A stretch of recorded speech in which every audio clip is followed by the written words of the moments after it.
Olá a todos, mais uma vez, Adam Teles de Moraes, da ACA, Advocacia, Conhecimentos e Assessoria. Pessoal, produção do conteúdo de hoje de forma bem breve a respeito da nossa atividade de advocacia, no que diga respeito mais uma vez às questões de relação de consumo, tá? Fazendo um breve adendo com relação à teoria dos atos jurídicos impróprios, que é um desdobramento, uma vertente daquilo que se denomina como a escola de pensamento do direito civil constitucional, decorrente aí da superação da soma divisio, da divisão estanque entre direito público e privado, do sentido patrimonialista do Código de Bevilacqua, que tinha ranço do Código Napoleônico, que apenas dava relevância jurídica de natureza exclusivamente patrimonial, só visava o patrimônio do indivíduo e não só as questões de ordem existenciais que são íncitas à integridade física, psicológica, mental, social, que são inatas à condição humana, que tem que ser respeitada de forma digna, naquilo que se concebe como a antropologia jurídica atualmente vigente sob uma ótica pós-positivista no ordenamento jurídico, no caso de vertente mais axiológica do que do posto e suposto a título de subsunção entre regras como normas, sendo superada essa questão, não sendo superada, mas sendo complementada a título de razoabilidade e proporcionalidade, pela ideia dos mandamentos de otimização dos princípios como finalidades normativas mais abrangentes a serem dadas a serem adequadas e não apenas impostas como imperativos categóricos, como aquilo que possa ser considerado mais adequado no caso concreto, não a nível apenas de relativização, em que pese muitas das vezes, infelizmente, isso vem a ocorrer, mas no que diga respeito à adequação daquilo que se entende como uma norma jurídica justa, um ordenamento jurídico justo, a pleno acesso à ordem jurídica justa, tido o jurisdicionado diante do jurisconsulto, que é o juízo, diante do rule of law, do Estado de Direito, o prestador da atividade jurisdicional, como função típica do poder judiciário, seguindo a dinâmica da repartição independente e harmônica dos poderes, e com isso também a implementação da ideia do Estado de Direito sobre o welfare state, o Estado do bem-estar social, com as suas vertentes não apenas de direitos negativos a título de liberdades públicas fundamentais, mas também sobre a sua ótica promocional e agregacional, no caso solidária, e até mesmo superando os interesses exclusivamente individuais, mas indo para o âmbito dos interesses transindividuais, como uma das ondas do acesso à ordem jurídica justa. Tá? Não preciso nem mencionar os nomes das doutrinas aqui envolvidas, enfim. Todo esse retrospecto, toda essa síntese implica no sentido de que direito não é apenas o que está lá escrito expressamente na lei como uma regra, como uma conduta. É isso, ponto, acabou entre A e B. Não. É isso entre A e B por causa disso, em função daquilo que também pode servir de fundamento para C, D e tanto faz. Até porque se D, C e D estiverem com uma regra diferente de B e A em um mesmo caso, por que razão o legislador fez isso? Ele até pode fazê-lo, mas ele tem que fazer de forma justificada. Caso ele não faça de forma justificada, a interpretação autêntica da mens legis passa a ser agregada sob um ponto de vista finalístico do guardião da legislação e do guardião da ordem jurídica, que vem a ser esse papel promocional ativista por parte do judiciário, característico esse não mais na função de juiz legislador negativo, mas de juiz ativista. Sem prejuízo, obviamente, nos despontamentos que o professor Daniel Sarmento, inclusive, afirma, despontamentos à luz do que o próprio ministro Marco Aurélio, longa data, não sei atualmente, pelo menos é um dos poucos, em que pese já decano, fim de carreira, pelo menos era um dos poucos que mencionava dos cuidados, né, do que Fux também afirma nesse sentido, dos cuidados do que se empreende como ativismo judicial para não descambar para um decisionismo judicial que seria a famigerada ditadura da toga, né, que só mudaria a vestimenta da farda, da verde, para uma toga preta. Tá? Não precisamos nem adentrar ao mérito com relação a isso, nem ao propósito do nosso conteúdo. Mas todo esse desdobramento, se não levado ao exagero, tá, desdobra no entendimento de que, ao final das contas, é considerada normal, norma, dever ser, no caso concreto, primeiro, o que está escrito na lei como fonte formal do direito. Segundo, aquilo é razoável, aquilo é proporcional, presta a alcançar um determinado fim, uma determinada conduta, a título de princípio ou regra, que a princípio pode até não estar previsto na legislação, mas seria isso desproporcional ou não seria isso razoável? Se isso não estivesse previsto à luz da legislação, não poderia fazê-lo? Como é que fica a ideia da legalidade de sentido amplo? Que eu posso fazer tudo que me convém, exceto aquilo que a lei proíbe expressamente. Sendo diferente da legalidade de sentido estrito, para efeitos de reserva legal penal, ambiental, tributária, outros desdobramentos de legalidade estrita, como no âmbito administrativo por excelência, considerando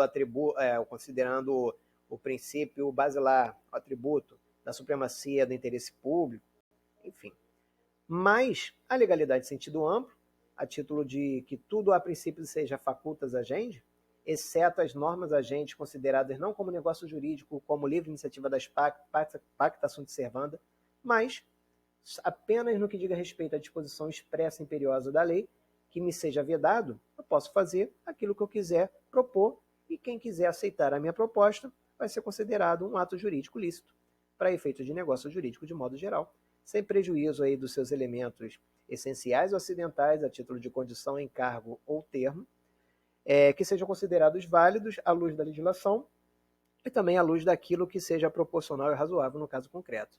Sendo que esse razoável e proporcional, nunca à luz do direito objetivo, à luz do ordenamento, vai estar posto, escrito no papel, porque lá a interpretação nunca poderá ser além de senão a da gramatical. Sendo que muitas das vezes a própria técnica legislativa vigente implica no sentido de que nem deva ser essa técnica recomendável. Em que, eu particularmente tenho minha reserva com relação a esse ponto, mas divergência de ótica teórica e doutrinária à parte, hermenêutica à parte, a tendência hermenêutica se baseia nos comandos gerais de cláusulas abertas, para definirem essas cláusulas abertas, as quais o que deva sê-lo na sua essência depende da análise da peculiaridade circunstanciais de cada caso concreto, que passa a ficar mais ao encargo do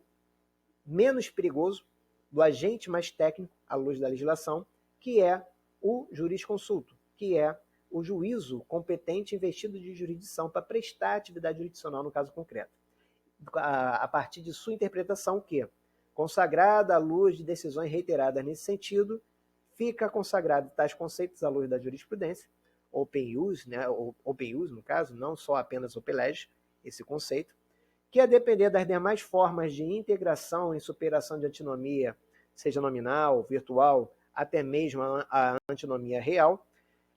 passa a se consagrar a denominação e a concretização desses conceitos, mais ao encargo do judiciário,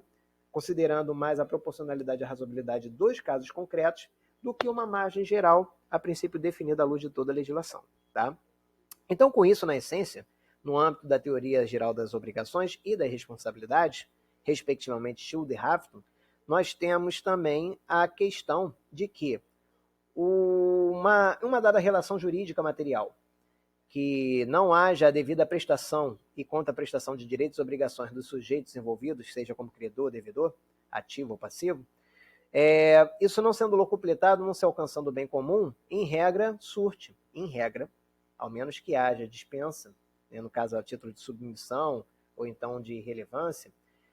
ou então até eventual e tendenciosa autocomposição, evitando a heterocomposição, que seria o desencargo, muitas das vezes até desnecessário da máquina judiciária para tanto, e isso se dá através das possibilidades de conciliação, mediação e arbitragem, tá? Inclusive, isso é até a fonte primordial de legitimação da solução da lide, não sendo apenas se fazer valer do atributo legal presumido, obviamente relativista, da substituição da vontade das partes, preservando assim a intangibilidade da vontade humana, no que diga respeito às vontades envolvidas, mesmo que a princípio sob lide, e ao final, já sobre mediante novo consenso a título de inovação, seja extrajudicial ou judicialmente, com o advento da possibilidade dos negócios jurídicos processuais, hoje reiterado pela teoria geral processual, pelas processualísticas, tanto no âmbito civil e processual, tanto no âmbito civil e penal, como trabalhista, previdenciário, dentre outros fatores, não só no âmbito da iniciativa privada, como também da iniciativa pública. Mas tudo isso redunda na prática de uma obrigação que não fora cumprida e que restou em uma responsabilidade que se tornou uma obrigação secundária porque ela decorreu, no caso derivada, porque ela decorreu, ela derivou de um ato ilícito. Ato ilícito esse que não, para ser caracterizado como tal, não basta apenas ele violar expressamente uma disposição dada em lei. Basta apenas que esse ato ele não seja proporcional ou razoável, dependendo das peculiaridades circunstanciais do caso concreto. Até mesmo se ele tiver conforme a legislação vigente. Até mesmo se ele tiver conforme as disposições contratuais, das cláusulas contratuais envolvidas no negócio em questão. Isso implica TUCOC, onerosidade excessiva, rebus sic stantibus, dentre outras disposições, venire contra factum próprio, do mitigation the law, dentre outras máximas, standards, né, as quais são denominadas como atos jurídicos impróprios, ok? Esses atos jurídicos impróprios, eles vão ensejar uma pretensão indenizatória a título de danos materiais, que é o efetivo prejuízo patrimonial do indivíduo, seja imediato emergente, ou então mediato, ou presumido, que seria lucro cessante, ou então qualquer violação expressa, também efetivo prejuízo dado, não caracterizando mero aborrecimento de reserva mental do indivíduo prejudicado, mas violações expressas aos seus direitos de personalidade, que são direitos fundamentais à integridade a ser respeitada de forma digna na sua condição humana. Tá? Agora, o que acontece? Basta apenas esse nível de tutela no âmbito jurídico, não só material como processual, para resguardar todo o patrimônio, toda a projeção patrimonial e extrapatrimonial do indivíduo como sujeito de direito? A princípio parece que não, porque de acordo com toda essa síntese, todas essas vertentes, nós temos outros instrumentos alternativos no âmbito da responsabilidade civil para tutelar a pretensão indenizatória não apenas com fins punitivos ressarcitórios, materiais ou morais, mas também com fins punitivos pedagógicos, em sentido estrito, com base nos comentários que já traçamos a respeito da Punitive Damage Theory, que é a teoria da mitigação, para evitar práticas reiteradas abusivas que a princípio não tenham redundados em efetivos prejuízos, mas que ao final têm efeitos replicantes potencialmente e comprovadamente nocivos perante toda uma dinâmica mercadológica. E isso, a princípio, doutrina e jurisprudência já se consolidam no sentido de que isso não pode ser caracterizado em questões de ordem pública, mas apenas no âmbito privado, e isso é muito recorrente no âmbito consumerista. Tais como também a teoria da perda de uma chance, isso é mais recorrente em âmbitos tais como o direito empresarial e também no direito laboral, no direito trabalhista, não se aplicando, por exemplo, essas questões no âmbito do direito ambiental, tá? Nem no direito econômico, nem no direito financeiro, ok? No âmbito da propriedade industrial também não. Mas o que ocorre? Temos, dentre esses outros institutos, a teoria do desvio de produtividade, ok? Daí a razão do qual desse artigo que nós mencionamos a respeito, salvo engano também publicado além daqui do Direito News no Conju, mencionando, na verdade, uma notícia, né, não um artigo, um precedente, mais um dentre tantos outros reiterados, por excelência aqui da jurisprudência já consolidada do Tribunal de Justiça do Estado do Rio de Janeiro e já lastreada em São Paulo e na maior parte das justiças comuns estaduais e até mesmo federais. Tá? Predominante também no âmbito da relação de consumo, não se aplicando para tanto diante de questões de ordem pública, porque isso mitigaria a supremacia do interesse público no caso, tá? E o que me chama a atenção dessa notícia é um do trecho que eu já deixei em destaque, falando sobre a teoria em si, que é de autoria do acadêmico, do doutrinador Marcos de Saunen, acho que o nome dele é esse, né? Perdoa minha prosódia, enfim. O mesmo desenvolveu essa teoria de desvio de produtividade com base no mesmo desdobramento, no mesmo raciocínio, ratio essendi, até mesmo ratio decidendi, da teoria da perda de uma chance, da perda de uma chance, e do Punitive Damage Theory, que é a teoria da mitigação. Ambas essas já provenientes do direito comparado, tá? Respectivamente anglo-saxônico, né? Especificamente inglês, norte-americano, e o último, obviamente, o francês. E o que é interessante é que essa dinâmica, né, a princípio sim, uma teoria, porque não tem previsão legal expressa para ser considerada já como lei. Inclusive, nenhuma dessas outras medidas também são consideradas como leis, mas nada prejudica o fato deles serem consideradas como normas, a depender do que há de ser caracterizado como proporcional, razoável e adequado pelas peculiaridades circunstanciais do caso concreto, com base no desdobramento do raciocínio todo exposto inicialmente, em breve síntese, tá? E de autoria nacional, informando, inclusive, que o dano existencial é nítido, dadas as peculiaridades desse caso, assim como a perda do tempo vital. Ele caracterizou, o juízo prefeito desse caso, de que tratou-se de uma relação de consumo, tá? Pretendendo algo, provavelmente exclusivamente uma pretensão ressarcitória a título de danos materiais, talvez apenas emergentes, normais, tá? Mas veja, por embrólios de ordem material e processual, era a terceira vez e ele já estava na iminência de perempção, que ele estava pretendendo essas cobranças indevidas. Já tive casos, inclusive com empresas públicas, que também redundou na mesma forma, e isso já decorrente de acordos firmados e não cumpridos, e os juízos anteriores, na oportunidade, não tendo avaliado essa questão, dando a sorte de não ter ocorrido coisa julgada material pelo fato de só terem implementado a extinção do feito sem resolução no mérito. Então, isso aqui foi um critério palpável, concreto, de ordem processual, seguindo a dinâmica da processual processualística,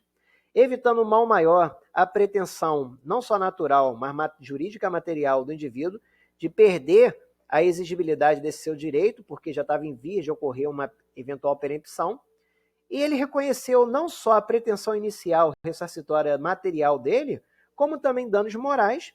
lastreado não apenas na efetiva violação de seus direitos personalíssimos, íncitos à sua condição humana, de respeitadas à sua condição humana, não tratadas de forma digna, tá? Mas sobre o fundamento jurídico de validade, alternativo pós-positivista, hermenêutico jurídico constitucional, voltado para essa dinâmica, não exclusivamente lastreada em sede legislativa, em nenhum momento à luz do direito objetivo, mas não deixando de ser considerado como proporcional e razoável no caso concreto, tá?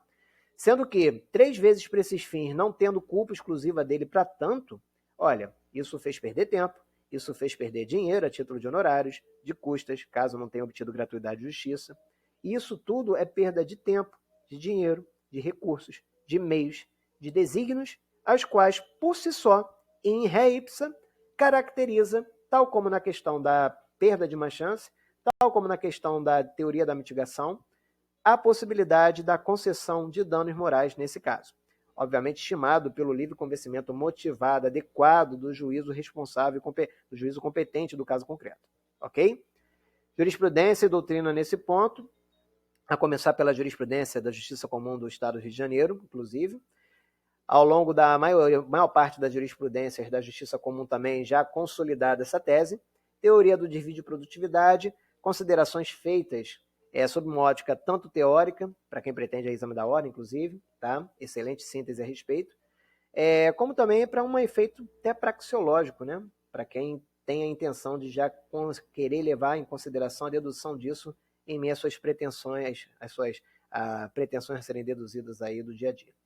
É isso então, pessoal. Vamos nessa. Um grande abraço a todos. Fiquem com Deus. Até mais.